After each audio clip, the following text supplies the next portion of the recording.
This is Alex Rothermel, or Raspberries 2006, coming with the third installment of G6r poppets versus control bore lengths, trying to answer the question, what's the best barrel for my G6r? Today we are looking at a method engineering Corrado Poppet that has been shortened to be the exact same length as an HP Poppet. So the Corrado HP Poppet is how I'm going to refer to it from now on. And I'm going to skip over the limitation slide.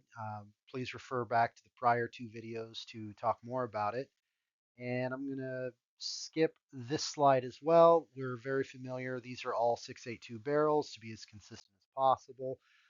There is a change on this slide, though.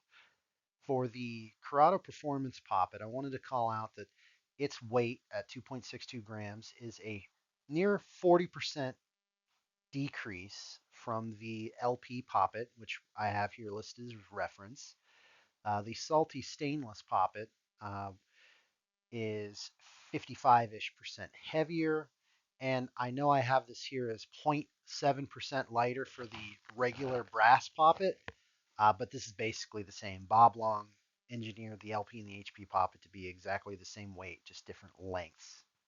And then the Poppet that we're evaluating today, the Corrado HP Poppet, is 40.61% lighter, 40% than the LP. And the salty leaded poppet is not weighed yet, so I don't know how much it weighs. We'll get back to you on the next video. Very quickly going over the protocol. All testing occurs with these 5 points happening. Condition the paintballs at 70 degrees Fahrenheit, living room temperature. Verify pressures beginning testing.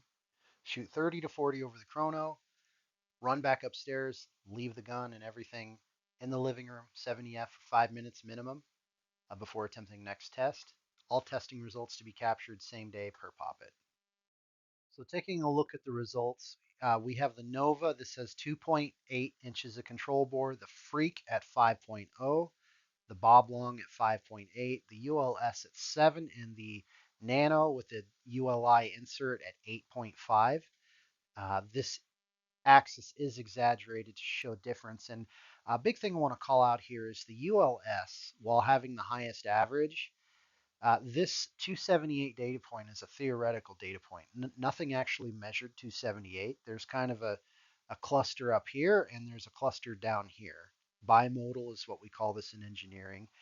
And there is not a statistically significant difference between a ULS and a freak barrel here. And what this tells me is depending on the size of the ball and how it interacts with the bore, it's either going a little higher on the ULS or it's going a little lower, whereas we have a tighter spread on the freak barrel. So with these not being statistically significant, the poppet being shortened, I'm thinking that the air pulse is a little bit shorter and actually lends itself more to the um, shorter control bore than necessarily the longer control bore. So the win for the HP Corrado Poppet is going to go to the Freak 5-inch control bore.